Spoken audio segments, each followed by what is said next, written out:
Hello and welcome back to my channel. If this is your first time here, my name is Mariana and I am so grateful that you stopped by to bake with me. I cannot believe that we are 7 days away from Christmas. In today's video, I am sharing with you our favorite cookie that it's always at our table every time we have a holiday. Either if it's Thanksgiving, Easter, a birthday party, or Christmas, these cookies are a staple on our table.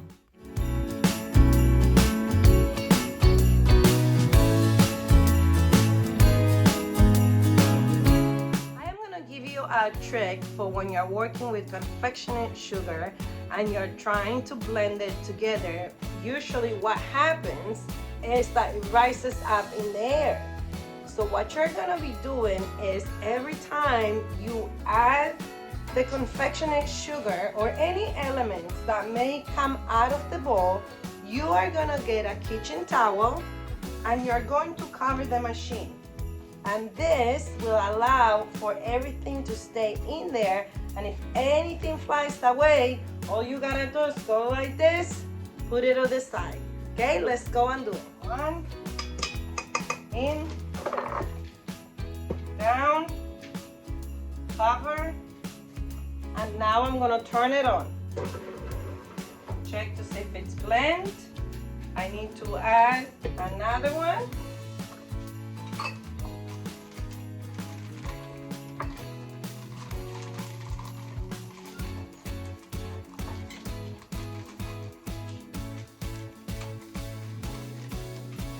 The other one.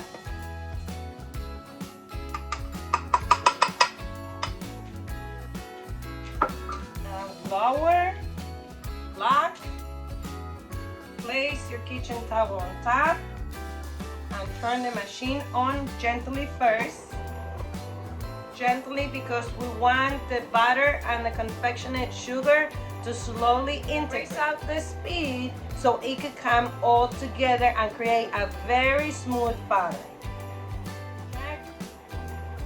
Right now I'm going to bring up the speed a little bit more.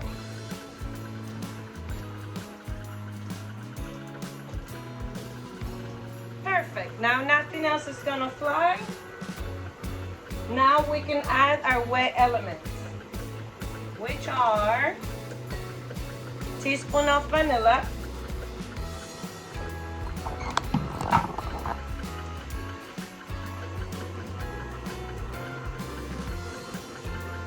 that's about a teaspoon,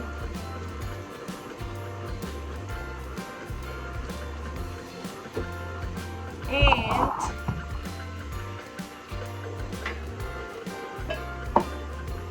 3 egg whites.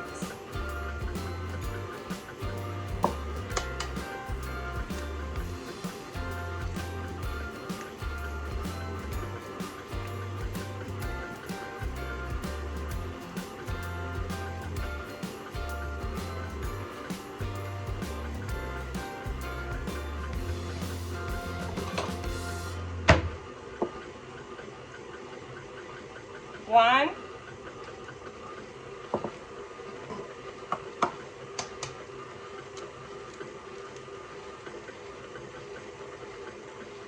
this to me is very satisfying, separating the eggs. Not everyone likes to do it. 2, one more.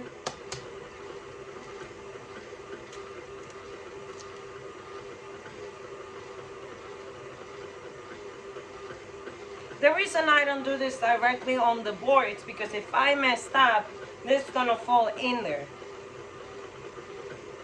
And then this whole thing will be ruined. So I'd rather wash an extra dish and make sure I didn't mess up. And 3.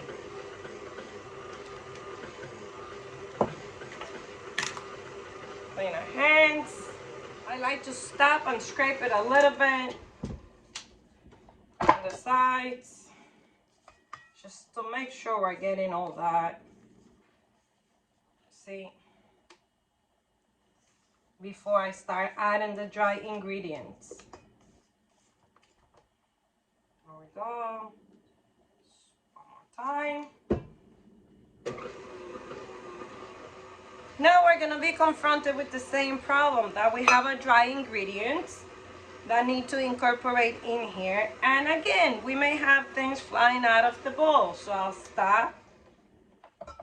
I pick up 1 cup or so. You do it in portions. Lower, cover, incorporate slowly. For the next one, take a peek. There we go. Stop. Put the other one in. Cover. Oy, forgot to cover. You see, this is what happens if you forget to cover. And you go fast. You see, it goes overboard. Flour overboard. So cover. Gently. Once that you feel that it's incorporated, you pick. Then you want to beat a little more. Now I am on speed number 2. The first speed is stir, number 2 it's a little faster. Pick. It's looking amazing, but I still want to do slowly. I don't want to rush this process. So go back in, again, cover, and repeat. Probably pretty good now. What I'm gonna do different now is, oh, this is what we're looking for. Just gonna put the rest in there.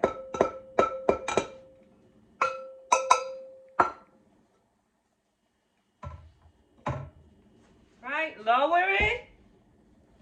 We're gonna cover it one more time. Stir first.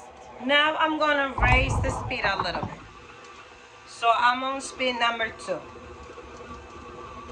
Okay, at this point I need to determine if this is not wet enough or if I need to add a little bit of water.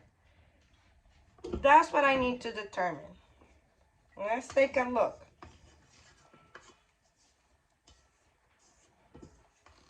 Sometimes it all depends on the egg. Baking has a lot to do also with the temperature of the house, the temperature, whatever season you have outside. Let's see. I had prepared 3 tablespoons of water because that is the maximum you could use. However, because I feel that this is the consistency, you see it's not sticking to my hand, yet I could work with the dough. I don't feel it needs any more wet ingredients. The egg whites were sufficient enough for this type of consistency. I'm just gonna give it maybe one more stir.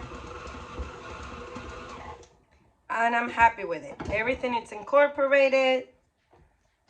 Now we're gonna take this out. Now look, it all comes out of the bowl. Look how beautiful. The bowl, it's almost empty. Look, almost empty. Now what you want to do is you want to determine, do you want to bake all this? Or maybe you want to split it in half, freeze one. Look how pretty. Do you want to freeze one for maybe New Year's Eve or for guests that may be coming over throughout the week and you want to bake fresh? Or do you want to keep them together? I'm going to split it in half. What I could tell you is that this recipe, it's going to yield from here, most likely you are going to have 24 cookies, okay? So make it into a bowl, make it into a bowl.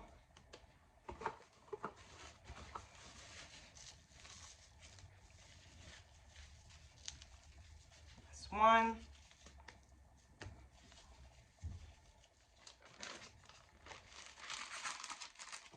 This you can freeze.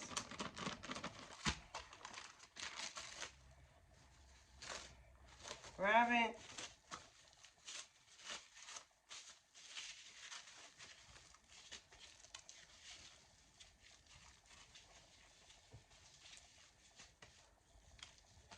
Look how pretty this is.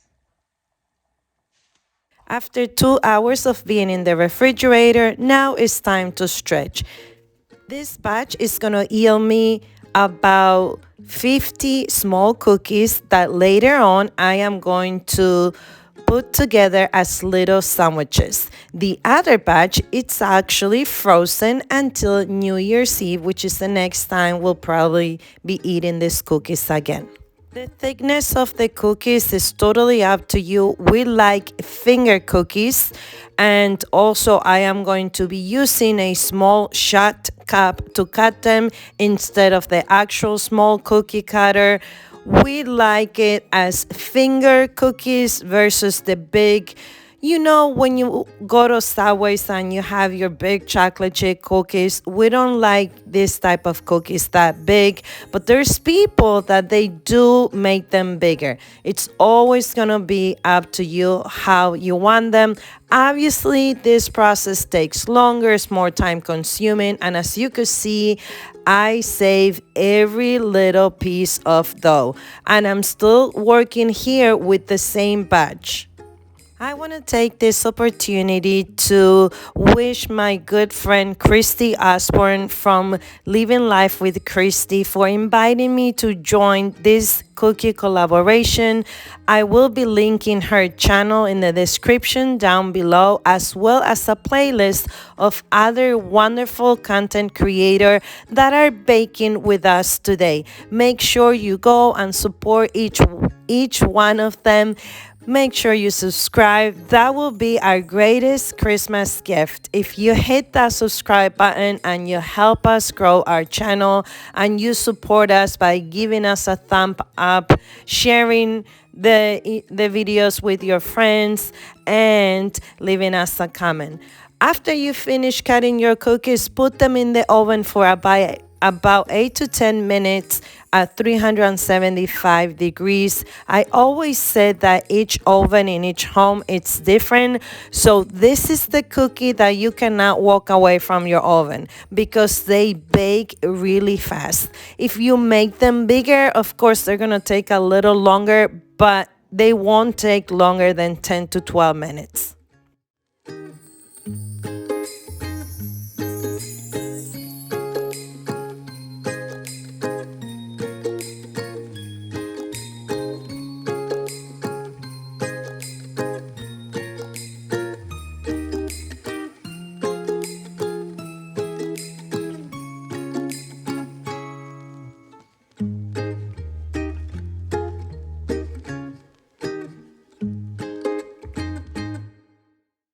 I am going to be connecting the cookies with caramel because in this home, you say the word caramel and we show up to the party. We just love it. And this one in particular, you could get at your local supermarket. Just go to the international aisle.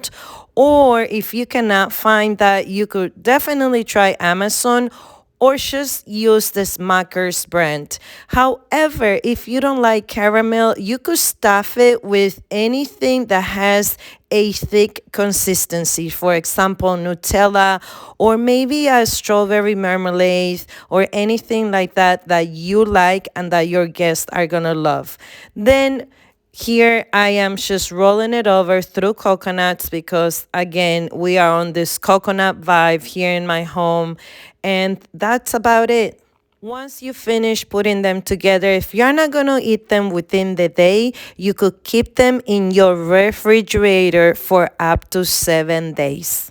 Friend, from the bottom of my heart, I want to thank you. Thank you so much for coming to my channel, for staying until the end.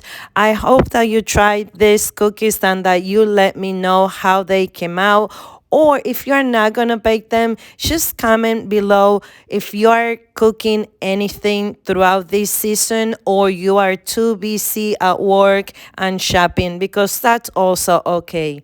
I pray that you have a wonderful Christmas and that you are surrounded with love, and that throughout the whole day of December 25th that you are filled with peace and with joy. From my family to yours, again, Merry Christmas. And don't forget to go and check out that playlist and Kristy Osborne's channel. God bless you and wishing you the best.